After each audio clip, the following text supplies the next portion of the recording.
සුබෝදසනක් සුබ දවසක් ප්‍රාර්ථනා කරන ඔයාලා සියලුම දෙනාට. ඉතින් මම අද ඔයාලට මේ වීඩියෝ එකෙන් පෙන්වන්න උත්සාහ කරන්නේ චීනයේ බීජින් වල තියෙන චායන දිස්ත්‍රික්ක එකේ තියෙන රිටාන් පාර්ක් එක සම්බන්ධව. ඉතින් මේ මගේ පිටිපස්සෙන් ඔයාලට දෙන්න තියෙන්නේ රිටාන් පාර්ක් එක. ඉතින් මේක අපිට පාර්ක් එකක් වුණාට මේක චීන ජාතිකයන්ට සූර්ය දේවාලයක්. ඒ කියන්නේ චීනයේ බීජින් වල සූර්ය දේවාල 5ක් තියෙන එකෙන් එක දේවාල භූමියක් තමයි මේක තියෙන්නේ. දැන්ට අපිට දේවාලය දකින්න හම්බෙන්නේ නැහැ. නමුත් දේවාල භූමිය ඔයාලට පෙන්වන්න පුළුවන්. ඉතින් රැඳිලා ඉන්න මේ වීඩියෝ එකත් සම්බන්ධව අපි යමු පාර්ක් එකට. පාර්ක් එකට යනකොට මුලින්ම ඔයගලන්ට පේන්නේ මේ ඩිජිටල් බෝඩ් එක. ඉතින් ඒකේ දැනට මේ පාර්ක් එකේ කීතරක් ඉන්නවද ඒ වගේම පාර්ක් එකේ ඉන්න අවුට් එකේ සීරුම දේම එක සටහන් වල තියෙන. එතකොට ඔයගලන්ගේ පොඩි අයිඩියා එකක් දාගන්න පුළුවන් ඔළුවට පාර්ක් එකේ දැන් තියෙන ක්‍රවුඩ් එක ගැන.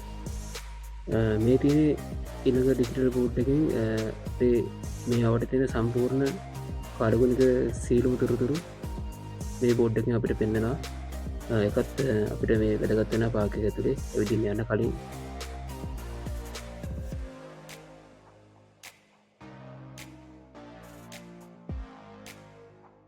ඉතින් මේ පාර්ක් එකේ ඓතිහාසික වගේම සංස්කෘතික වැදගත්කමක් විදිහට මම පොඩි විස්තරයක් කරනවා නම් මේ රිටාන් පාර්ක් එහෙම නැත්නම් the temple of the sun කියන මේ වචන සියල්ලගේම තේරුම් විදිහට සූර්යයාගේ පූජාසනය විදිහට තමයි මේක පරිවර්තනය වෙන්නේ.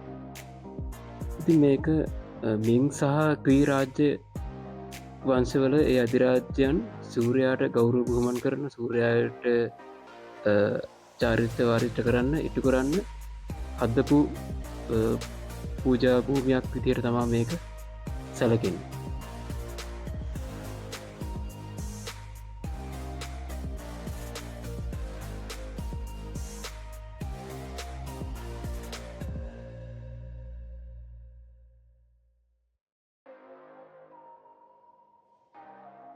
ඒ වගේම තමයි මේ උද්‍යානයේ නරද්ද කටයුතු සියලුම දේවල්. ඒ කියන්නේ මේ ශාක රෝපණය, මේ උද්‍යානය අලංකරණය කරන දේවල්, මේ මල්, ඒ දේවල් හැම එකක්ම පාලනය වෙන්නේ රාජ්‍ය මැදිහත් වීමකින්. රාජ්‍ය අනුග්‍රහයෙන් තමයි මේ සියලුම දේවල් මේ උද්‍යානයේ පාලන කටයුතු සිද්ධ වෙන්නේ.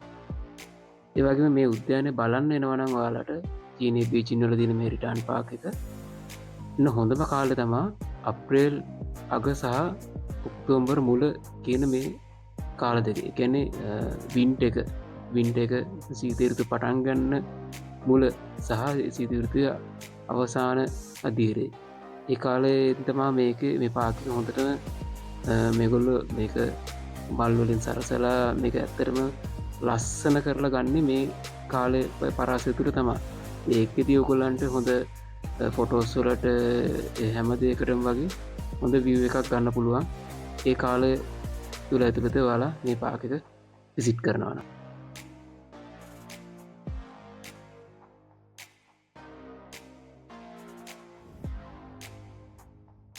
තව දෙයක් තමයි ඔයාලා මේ පාර්ක් එකට එනවා නම් එන මාර්ගය ගැන මම පොඩි විස්තරයක් මෙහෙම කියන්නම්.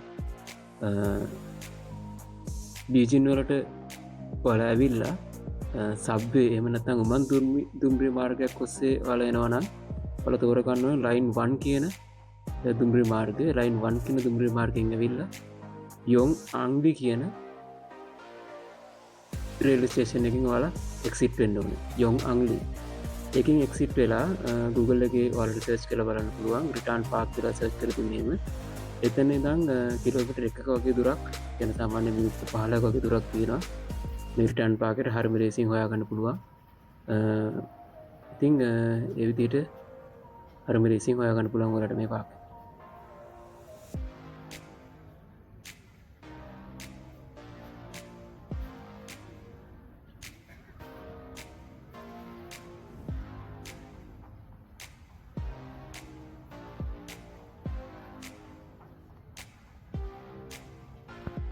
ඉතින් තව දෙයක් තමයි මේ රිටාන් පාර්ක් එක ඔයාලා අම්මේලගේ දැකපු විදියට අවුරුදු 360වත් දවස පුරාම මේක විවෘතයි.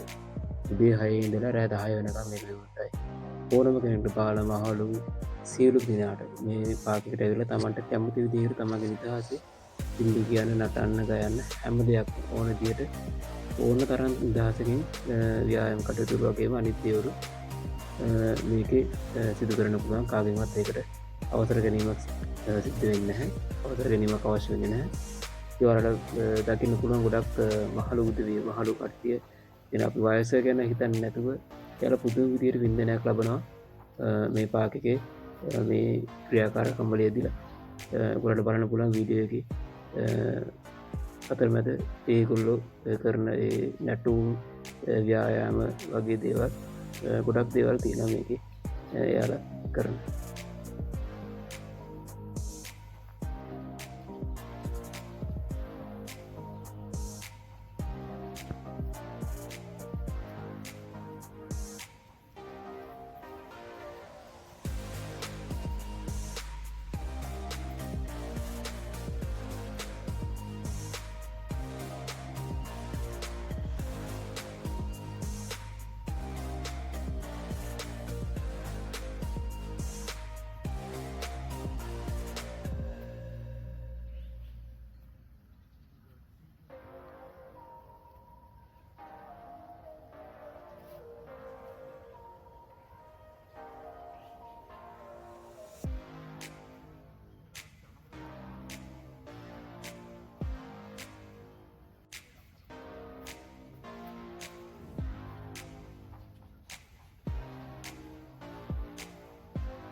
දැන් වාලට මේ දකින්න තියෙන්නේ මේ උද්‍යාන තින වැදගත් ස්ථානය එකන සූරයට බුදු සත්කාර කරන්න ඒ පූජ උපහාර කරන්න මේ උද්‍යානය ඉදිකරලා තියෙන විශේෂ ස්ථානය තම මේ තියෙන්නේ ඉතින් ඒක මේ භූමි විතර දැන් අපිට බලන්න තියෙන මේක එදදාස් 556දී වගේ තමා මේ මෙතන තිබුණු මාලිගා විනාශලා තියෙන්නේ ඉන් පස්සේ විවිධ ස්ථංස්කරණයකට යටත් වෙලා 1949 වගේ තමා මේ රිටාන් පාකක විදිහට හඳුන්වලා දීලා තියෙන්නේ. ඊට පස්සේ තවත් ප්‍රතිසංස්කරණය කරන කටයුතු වෙලා මේක බීජිං නගරයේ තානාපති කාර්යාල දිස්ත්‍රික්කයටම ඒ අයිති කොටසක් විදිහට පත් වෙලා තියෙන. පස්සේ 1980 වගේ සම්පූර්ණයෙන්ම මහජනයාට මේක විවෘත කරලා දීලා තියෙනවා. මේ ඔබ දකින්නේ විප්ලවීය සංකේතයක් වෙන රතු තරුව ඒක මඩවලින් සරසලන විදිහ තමයි ඒත් එක්කම ඔයාලට මේ දකින්න හම්බ වෙන්නේ ඒ විප්ලවීය යුගයේ ඉඳපු ශ්‍රේෂ්ඨ වීරවරයෙක්. ඔහුගේ පිළිමය තමයි මේ තියෙන්නේ. ඒතර මේ පිළිමය සම්පූර්ණ ලෝකඩ වලින් තමයි ඉදි කරලා තියෙන්නේ. ඔහු නමින් මා ජුන් නම් ශ්‍රේෂ්ඨ වීරවරයා. ඉතින් ඔහුට ගෞරවය දක්වන්න සහ අනාගත පරම්පරාවට මේ සම්බන්ධයෙන් දැනගන්න ඔහුගේ පිළිමය මේ ටන් පාර්කයේ ඉදි කරලා තියෙනවා.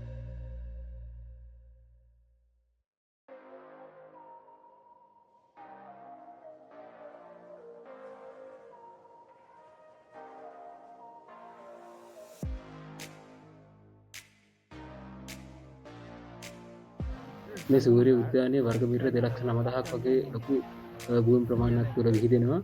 මේක සූර්යයාට කරබූමන් කරන්න එවක ඉඳපු අධිරාජ්‍යයන් විසින් නිර්මාණය කරලා තියෙන. ඉතින් මේක ඓතිහාසික වගේම සංස්කෘතික ස්ථානයක්. ඒ සම්බන්ධයෙන් තමයි මේ චීන ජාතිකයන් විසින් අපිට මේ විස්තර ගෙන එන්නේ.